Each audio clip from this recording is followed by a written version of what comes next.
Attend Hut, and welcome to the My Authentic Preakness show. And I am Nick Hines, a Sarge, reporting for duty. A big day, of course, today. The People's Race, the Preakness Stakes, being contended for the 145th time. And of course, this year thrown a bit off kilter. We're used to seeing this race right around the middle of May, but here we are, the first Saturday in October, off the heels of a tremendous Kentucky Derby win from our very own Authentic, as he looks to take the final leg, which sounds a little different than the middle jewel of the Triple Crown for the People's Race, the Preakness Stakes.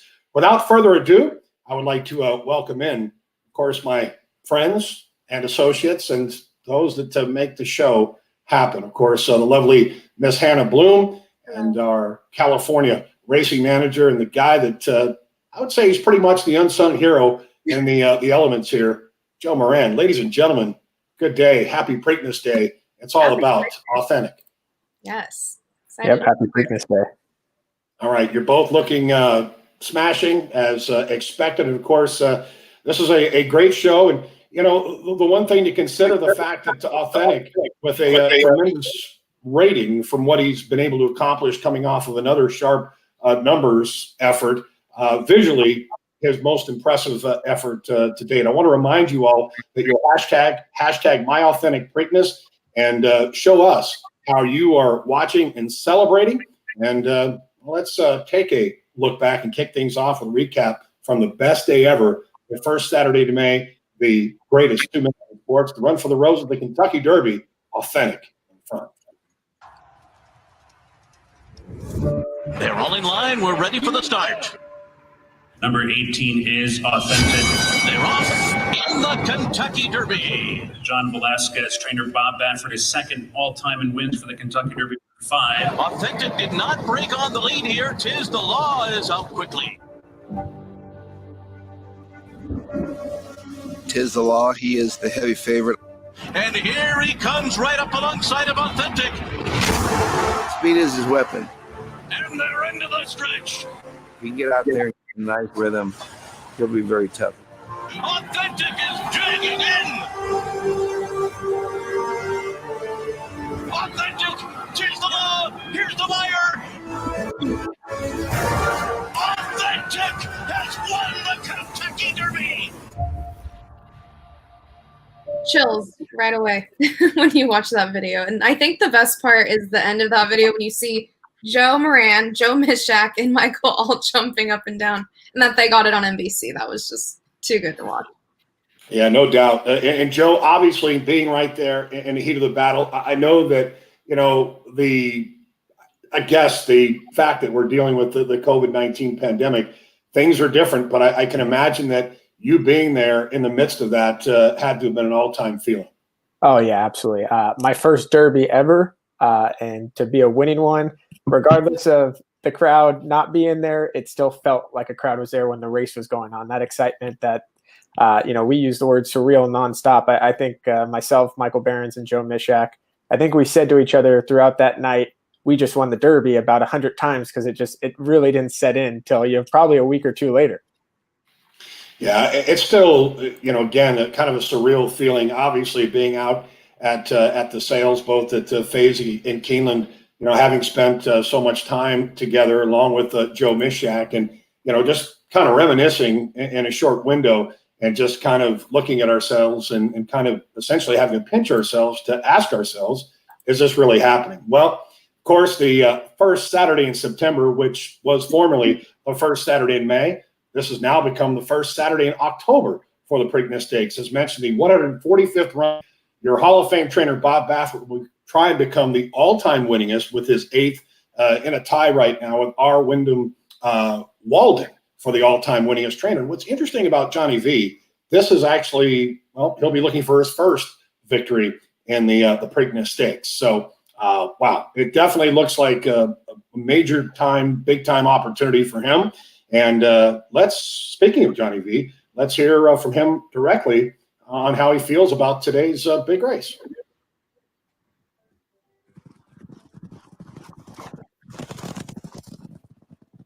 It's actually exciting, it's the thing that's coming out, and people enjoying it and being part of it, and it's kind of nice, to be but I think this is the first year for my first horse, isn't it? First year, then again, to have a horse like this and so exciting and getting people involved in racing, it's great. It's a great thing. Yeah, I like the fact that there's no nerves there. I think also it's just being patient and having the opportunities to be in the Derby and being in the position, if you will, that when you put in a place like riding authentic and Kentucky Derby. So I guess it helps a lot. I have to say that because you're confident. You're going with the confidence you can get the job done, and you hope the horse respond for the things you like to do, and it works out. So I mean, I got to give it to the horse. Just so the horse, I'm just the pilot trying to make it easy as possible for him, and it worked out really well for us.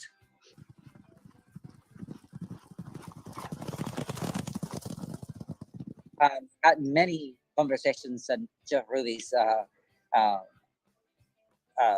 restaurant. We were there like 3 nights back to back, and he said just watch the races, and see things that he's done.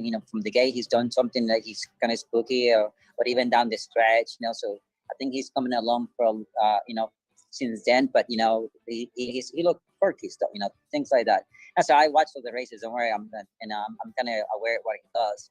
And the other thing he told me is just when you come down the lane, I want you to make sure you have you grab in your left hand. And it's like, and the next day he comes back and says the same thing. The next day he says you put an ice in your arm, you make sure you're nice and strong. And I said, Bob, I'm gonna tell you secrets. My left arm is my stronger arm, though. You gotta get him his attention, though. No, I got it. I'm aware that the things he does, and hopefully I can get his attention, though. But I think I got it. And obviously then watching the races and being in the post position that I had, I didn't really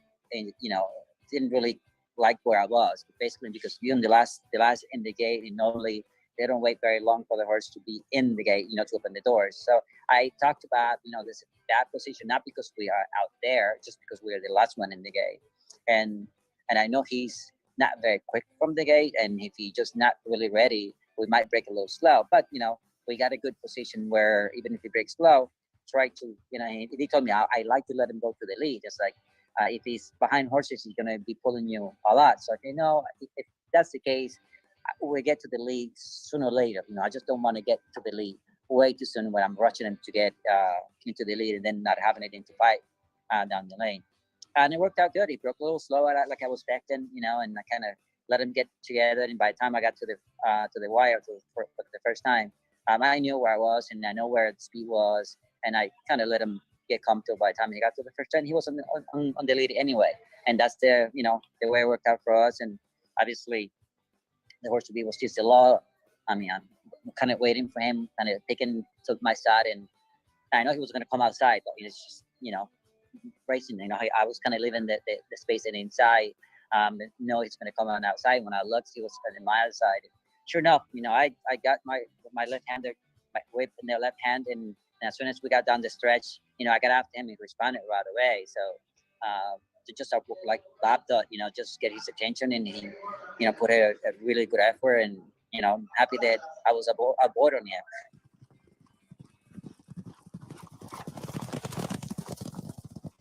Because I know if I would have dropped in there, then they'll be chasing me much faster. So I'm in the third, fourth pass.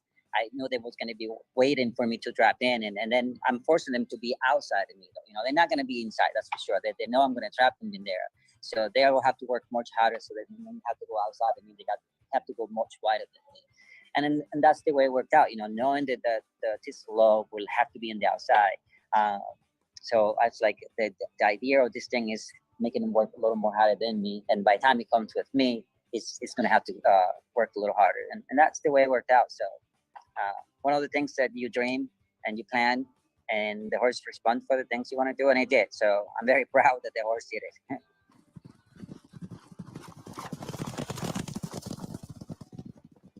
Very important, because that's one of the things that when he comes in to the lane, he gets kind of wandering a lot, and you see the things he's done in the past.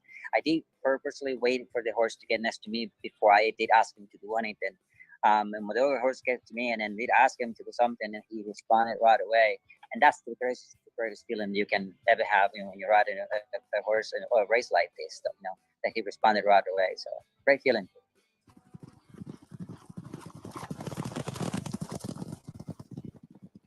I mean, everybody keeps talking about Birdie's present. I mean, it was not his fault, and he has a bad rap, and it's just sad that it happens here in the Preakness, and it's true. He didn't do anything bad in the gate. It was the way that he was handling there. So not only that, the way he was handling when the gate opened, the guy still had it by his mouth, and that's why he jumped so high and up in there. So it wasn't anything that he meant to do. It was just it was the way everything was handled. Obviously coming with a good horse here, and he's Quirky too. So I just hope that he behaves and nothing like that happens too.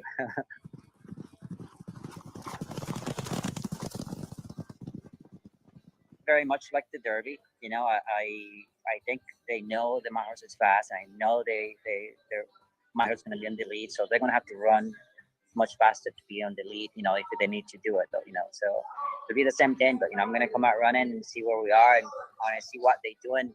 I'm not going to give it up that easy, that's for sure. So they're going to have to run faster to be in front of him, and then let's see where we go from there. So it's why hopefully he breaks a little better from the gate, and then they know that my horse like to be there, so they're going to have to run fast.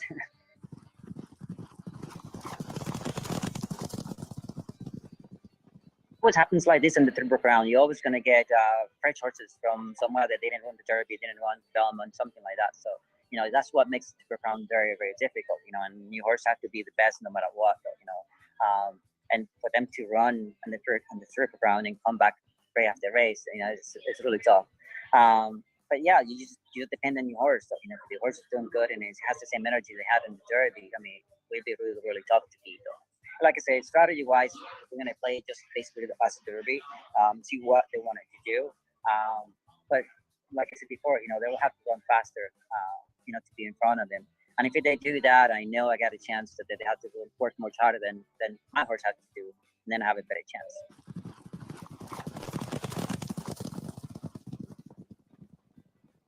Needs a lot. I mean, these races are so important, and been very blessed and very fortunate, to have win a lot of races and win the Derby 3 times now, the Belmont twice, Breeders' Cups and also on and races everywhere, and not winning the Preakness. So it's kind of missing though, So I hope that this is my opportunity to win it, and hopefully Authentic does it for me.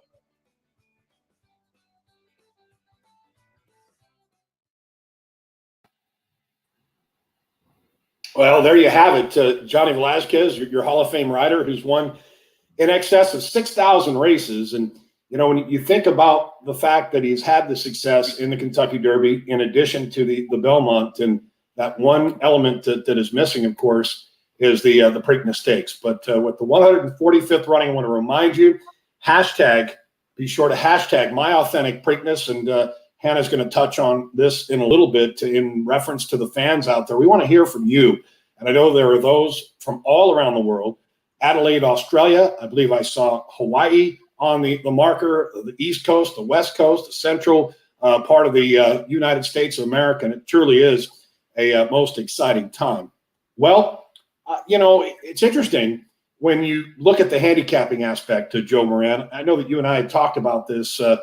We talked about it multiple times this week. I mean, we've looked at sheets, we've looked at the draw. Obviously, Bob Baffert feels more confident in where Authentic is drawn. And, the objective on a day like this, it's not only as a shareholder to try and hang another win picture up on the wall, but my thoughts are, how can we make a few dollars today? How are we going to do it? Knowing that we are, about 37 minutes to post. Authentic is currently your 3-2 favorite. Joe Moran, can we make money today? Yeah, absolutely. And I'm one that tries to avoid betting the chalk. But here I'm all in on Authentic. I was on the Derby. And of course I'm a little biased. But I think, it is going to be a little on the chalky side here in this Preakness. So I'm going to play a trifecta, key and Authentic on top. I love the way Art Collector has been training leading up to this race as well. And I think he deserves the respect that he's getting. So I'm going to key him in second and try to catch some prices underneath. I guess the kind of stand I'm taking in this race is not using Swiss Skydiver. I think she's been a horse that's gotten a ton of attention.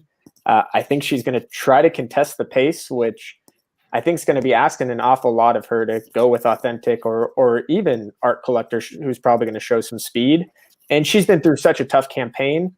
I think this is a very tough race for her. So I think she's going to get some action, and I'm going to try to catch a decent price underneath. You know, when you take a look at Swiss Skydiver, what's interesting when you look at both the double and the pick 3 wheel pace, in addition to the fact that she has elevated up to 12-1, it tells me that, you know, maybe she's not getting as much steam as perhaps I think she deserves. You know, contrary to your beliefs, you know, she is a 5-time winner. I know that she's had a grueling campaign, but I don't think Kenny McPeak would have put her in this spot for vulnerability. Does get a new rider today in Robbie Alvarado, and he has a graded stakes winning past. Obviously going to have to step up in this situation as far as where Swiss Skydiver is drawn. But, you know, we've got Ms. Lovely Hannah Bloom with us, and, of course, Lady Luck can play into things. And quickly, Hannah, Swiss Skydiver, would you give her at least a puncher's chance to hit the board?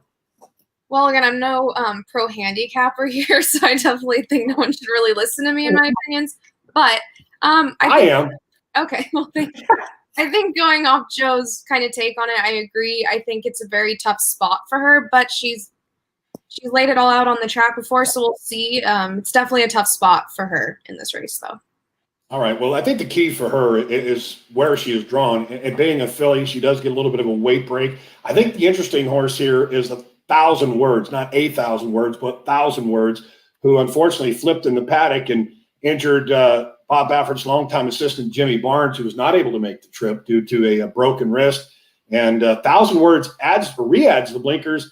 I think it'll make him engage. And Art Collector, I think, is going to have the toughest part of what he does early on, because he's a free-running son of Bernardini. He's a 5-time winner, and he was taking a lot of early money in the wagering. So as it stands, Art Collector is your second choice at 2-1. I went the Superstar Trifecta route. I want to thank you, Hannah, for putting this graphic together. I know it's not easy when you're assembling a Superstar Trifecta. And just a reminder, you're the best, by the way. Oh, okay. And I hate to interrupt you, but it looks like we have some breaking news. We have a live footage of Authentic. What? I think we're going to interrupt this. We'll come back to the handicapping. So we have to show this. Oh, yeah, there he is. Oh, this is awesome. I hate to interrupt. Is this is our friend Molly? Is she behind the scenes here? Yes, Molly, someone I work with, my boss at Grand Slam Social. She is on site doing all the coverage there. So this is her filming behind the scenes. So it's pretty cool. Joe, I know, obviously, as a former trainer, I know what's happening here. But you being a former hot walker, groom, foreman / assistant, why would he be giving this horse a bath before he goes to the race and not after? Well, a lot of times we would use it in the barn that I worked for to cool the horse down. You know, I don't know the exact weather today, but I know during the week it's been a little humid there. Same thing on the Derby. We had some video footage of him during the Derby. This is going to cool him down, try to relax him for the walk over to the paddock. Yeah, it's actually currently 66 degrees, so it's not exactly warm and humid. It's actually quite nice, to be frank. But I don't know. I don't know about you all, but I know that when I'm going to an event, I feel much better about taking a shower prior to the event than not. You know, so I think in this case, and there is the watchful eye of the wizard himself, the white-haired wizard, Bob Baffert, and he is trying to win the Preakness for the 4th time in the last 10 years. And, of course, won this with Triple Crown winners Justify in 2018, American Pharaoh 2015. So as we, talk strategy here, and as you can see, I kind of just sense, knowing that Jimmy is not present. Would you tend to agree, Joe, being in athletics, that, when you don't have the main primary assistant coach, the coach might be a little more restless in this case? Oh, yeah, absolutely. And I mean, I think it showed the moment Authentic hit the ground. Bob was the first one there. Usually Jimmy's traveling with the horses. He walks the horses off the van. It was Bob in this case. He was there every step of the way.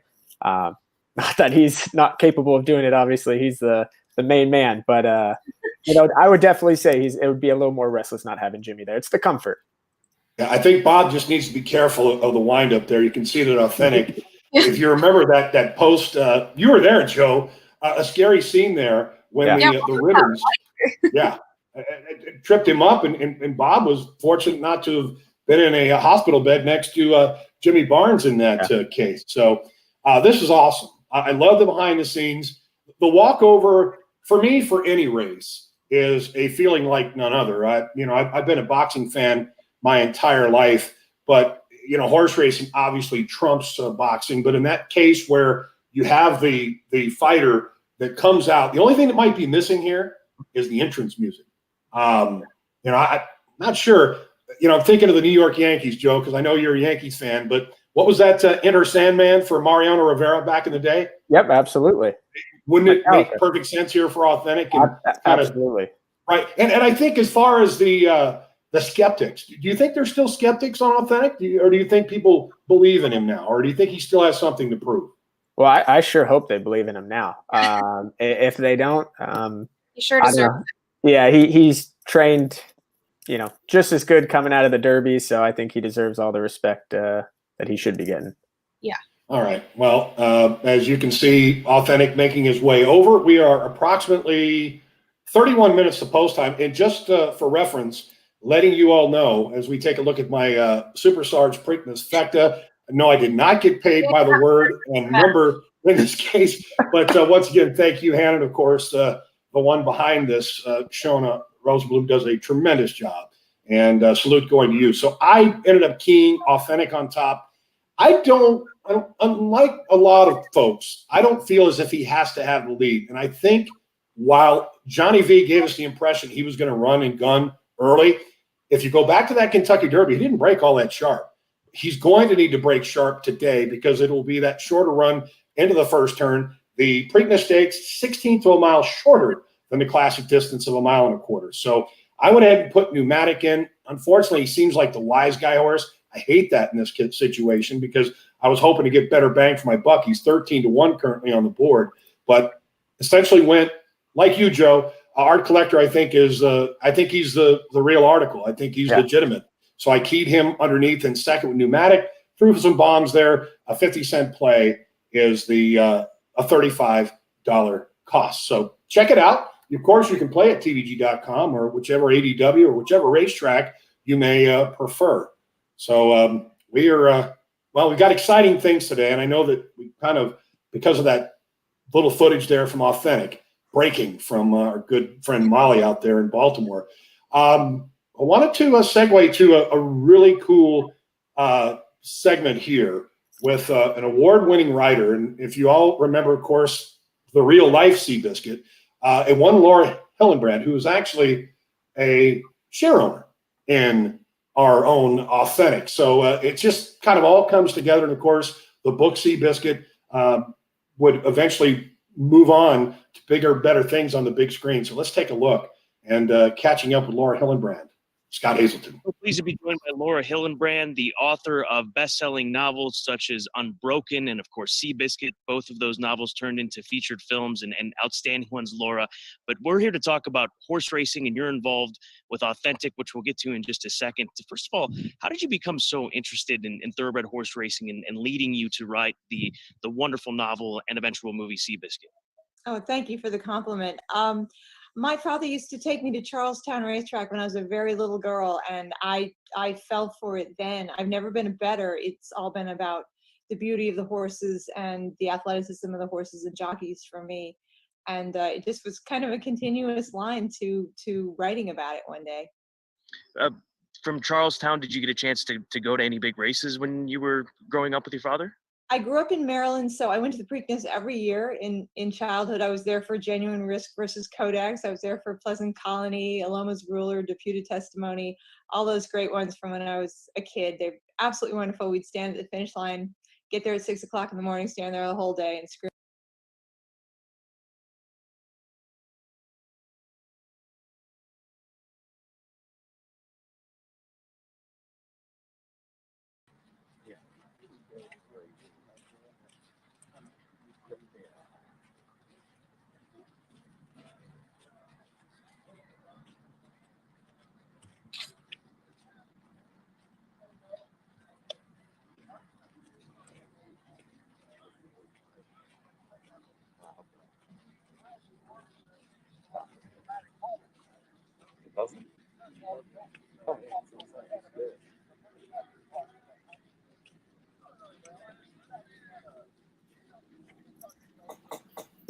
More live coverage. Yeah, this is more live coverage, and you know, when you take and make this walk, that was the thing I was going to ask you, Joe. Going back to the Kentucky Derby, did you have a chance to make the walk? Did they ask you, or you felt like you just wanted to have another cocktail and sit in the grandstand and just wait? Well, we were actually doing our second live show, so I was not having any cocktails, unfortunately, until after the race. But no, I did not get to make the walkover. It would be something I would dream of, but no, none of us had the opportunity to do that with all the restrictions. So we last time had our media crew have our one pass, and they did the walkover for the shareholders that day. All right, so we're 25 minutes out. Authentic sits on the board at 3-2, and once again, a big thank you to Molly for making this a possibility. And I can imagine to be able to, Hannah, I'm sure you've been there, and again, you know, our tip of the cap salute going out to Bisu, the retirement announced earlier this week. She went out a champion, went out on top, but you made this type of walk countless times. High heels or flats, or how do you handle this terrain? I wouldn't say countless times, but thank you for the kind words about her. It was definitely a very weird week for our family and everyone involved, but yes, I'm just glad she's safe. Yeah, I did the walkover once actually, and it was when she was in the Kentucky Oaks in 2018, and I wore boots. I had the heels on at the races. Oh, yeah. I brought my boots over because I didn't want to be, you know, trying to run. I'm so short anyways. I have to keep up. So boots was the move. And you're right. The experience is unbelievable. You know, it's different now because clearly there's no fans. So when I, you know, got to do it, it was a regular day, Kentucky Oaks Day at Churchill. So it was amazing. You feel like you kind of like black out during it almost, you know. I wish I could like go back and relive it, but it's quite an incredible experience.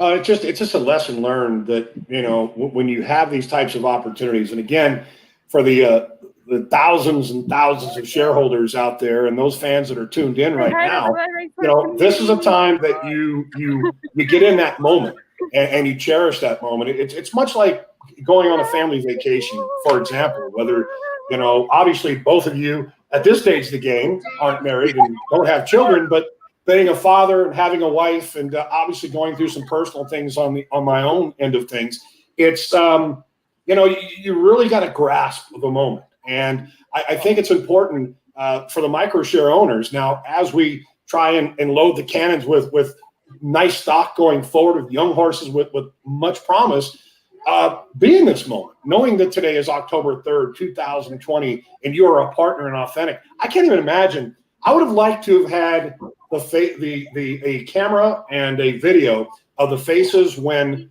the shareholders were opening up the photos with their names. Oh yeah, that was an unbelievable touch. And Joe Moran, was that all Wayne Hughes and his idea, or what went into that?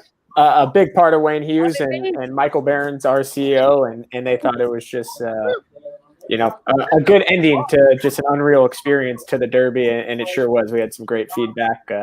I know some photos are still being sent out. We did confirm 2 days ago all photos have officially been sent out. So thank you everyone for your patience. But we did have 5,314 photos to be personalized and sent out. So thanks to Cody Photography for doing all the work and shipping those out. So that's a big thing for us as well.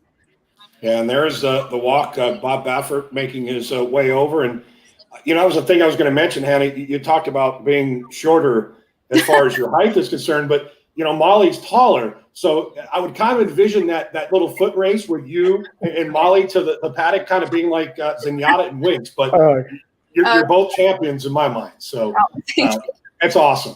All right, so it doesn't appear as if the walk at Pimlico is nearly as long as the walk at Churchill Downs. No way. I've never been to Pimlico, so I guess personally I can't really compare the two, but it does seem, the Churchill one is just like forever. Yeah. Oh, and that's the other point. I mean, granted, you know, we still have fan restriction, and when you look at the fact that you know, Authentic is one of those horses that can get amped up, right? He has his idiosyncrasies.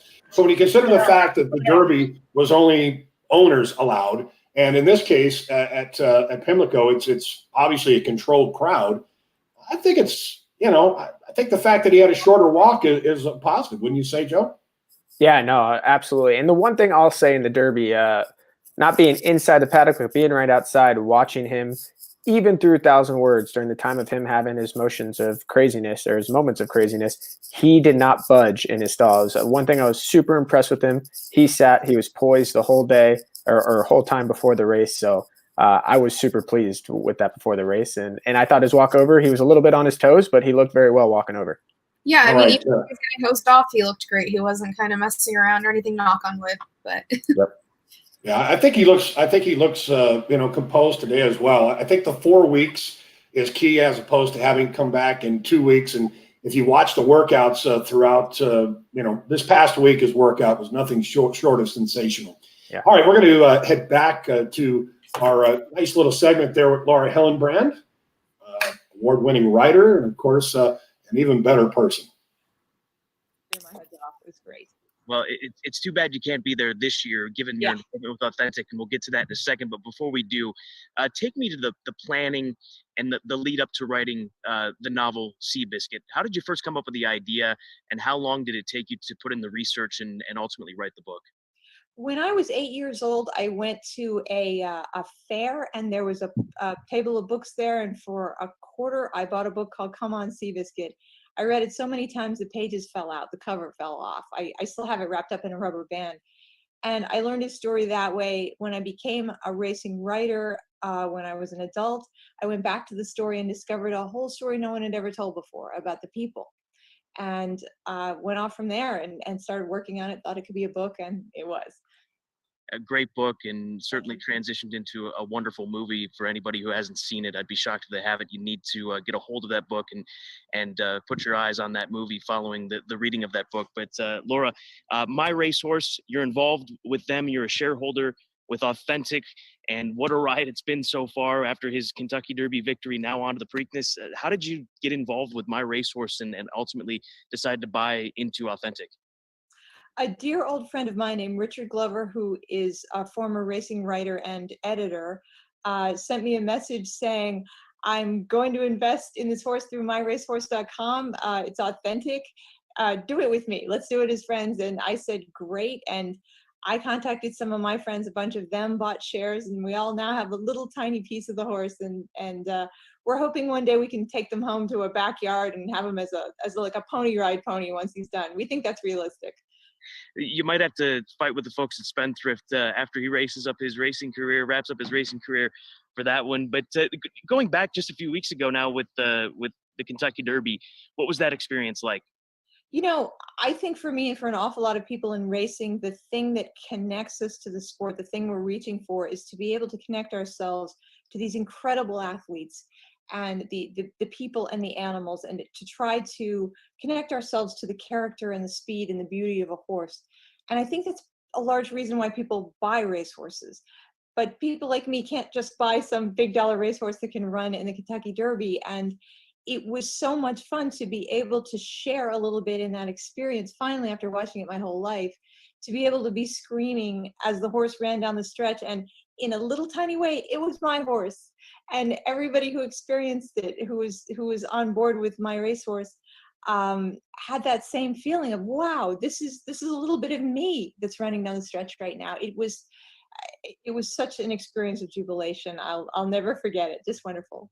Yeah, we've heard so many stories like that, whether it be with the Haskell and obviously now with the Kentucky Derby. But now looking ahead to the Preakness Stakes and what you just said earlier, the fact that you'd gone there, you'd seen some of the biggest names compete of their generations in the Preakness Stakes. Is this, I don't want to call it more important, but for you on a personal level, does it take on extra added importance that it's the Preakness Stakes and your ties to those experiences you had when you were younger?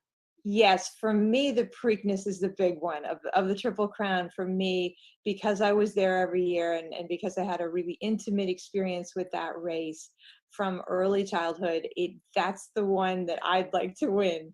I will be going even more crazy if Authentic does this thing again. What a horse, and what an experience, what a memory to carry out of it I will have. Before I let you go, where are you going to be watching the Preakness? I will probably just be in my bedroom. Just you'll hear me from wherever you are because I'll be yelling. Well, Laura, we appreciate the time here in this discussion and appreciate your involvement with my racehorse and your ties back to racing with Seabiscuit. Wonderful catching up with you, and best of luck with the Preakness and this continued journey with Authentic. Thank you so much. That is just tremendous, and what a beautiful woman, of course, in so many ways, and a tremendous rider, and she has done so much. But the fact that how this all came together, I mean, from being a small child attending the races at Charlestown with her father to becoming a co-owner of a Kentucky Derby winner. I mean, that's a story in itself. But Hannah, I know that there have been a few questions floated across in reference to the Authentic situation. Of course, remind us to hashtag for the folks out there. Yeah, so as usual, I feel like there's not as many questions because I think everyone's just so excited, which I don't blame any of you. But if you have any questions, please, comment here for us. The hashtag is #MyAuthenticPreakness. So please, and I must remind you all to film yourselves as you're watching the race. It's just those reactions have been the best. We've continued to share them, in the 4 to 5 weeks leading up to this race, and it's just been really exciting to see. Sarge, there is one question that I found kind of interesting. I'm not sure you'll know the specific answer, but someone asked, what kind of soap do they use on the horses? Well, it's interesting because I guess there's an old quote that says the best cleaning is the least invasive. Chamomile, eucalyptus, and tea tree soap essentially were three of which that I would always tend to include. But, there is some thought that goes into it. But at the end of the day, sometimes not having the bubbles is not necessarily a bad thing. And what I found when horses that they tend to be sweaters, when you give a horse a bath prior to competition, you can actually put some rubbing alcohol and it'll actually open up their pores a bit more and help them cool their systems better. Very cool. And then, I see someone is asking, Tammy, are you going to be showing the race? We will not be showing the race, but we will be having a chat party. So even after we finish up, please stay on and you guys can all talk together during the race and afterwards and hopefully some celebrations. So stay on here, please. And yeah, this has just been so exciting. Please keep videoing yourselves. It's low lift too. You can just set it up and not even remember that your phone's recording, which is what I did with Molly during the Derby. So yeah, it's just great to see. So keep using the hashtag #MyAuthenticPreakness as well.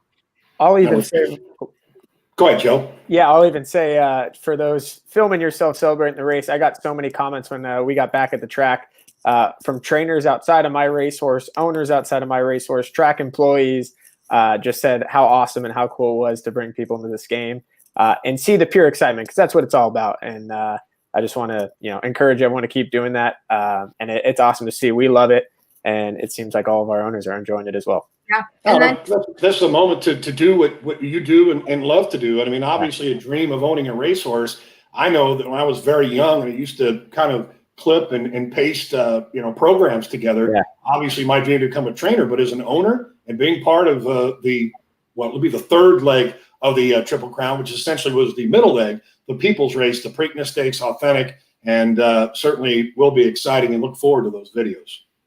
Yeah, it's been great. And, someone else also commented that, does he know he's special? I'd say personally, I think, horses, this is from my prior questions to my dad and other people, but they know if they win, usually they can feel that, they were first or whatever. And so I believe that Authentic does know he's special. I'm sure, as we know, he's treated like a king, but maybe Sarge, you can answer that question too, as well as the special factor. Oh, I think a lot of it, has to do with the human element, when a horse were to win. But I also feel that horses know when they enter into the winner's circle and they can see the cameras flashing. And horses they're incredible creatures and so intelligent. And I think that they get underestimated in certain aspects. I mean, you go back and look at wars, pre-World War I, World War II, and the horses and the mules. The bottom line is horses have been such a major part of winning. And obviously, positive reinforcement is a big part of that as well. But the one thing I did notice as we are approximately, 12 minutes to post, Authentic is at 3-2. They caught a nice glimpse of him in the paddock just now with the saddle on.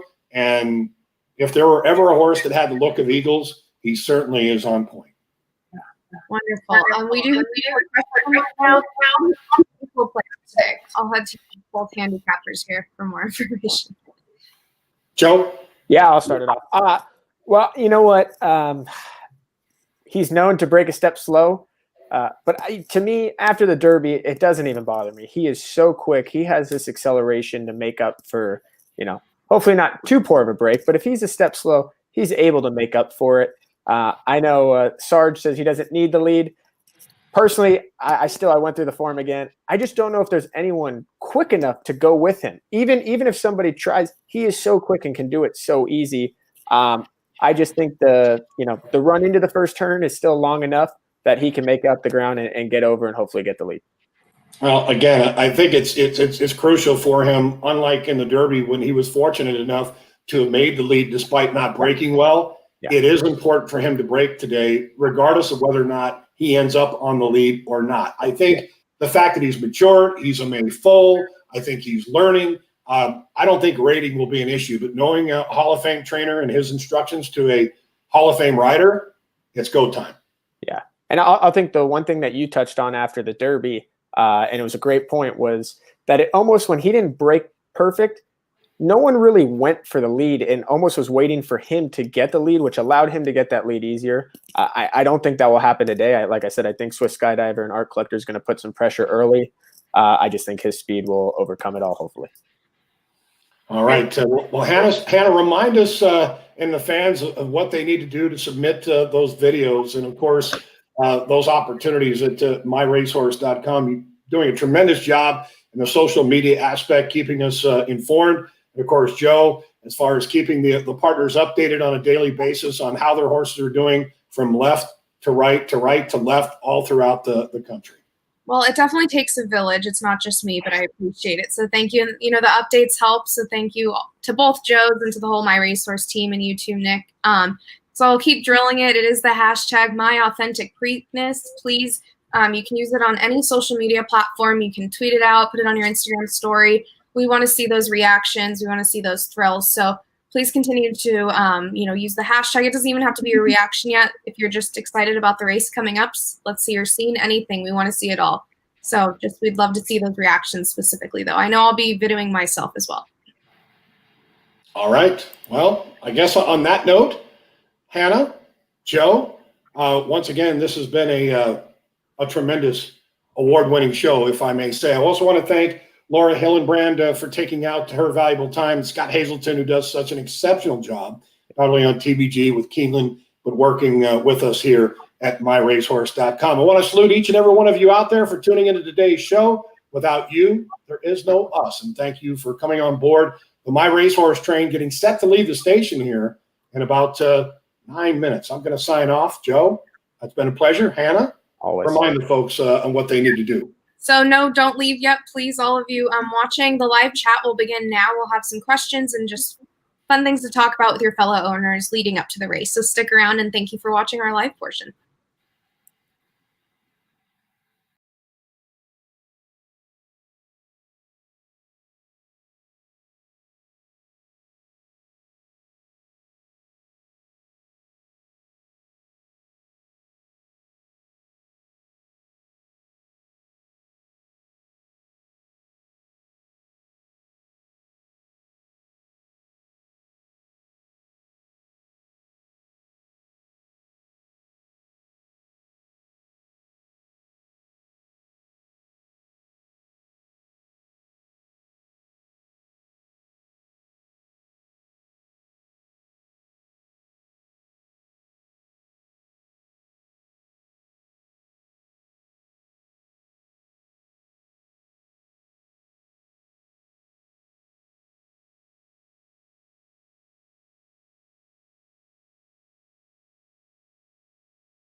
early boat nows with Skydiver up free on the inside about the deck, and the 12 number now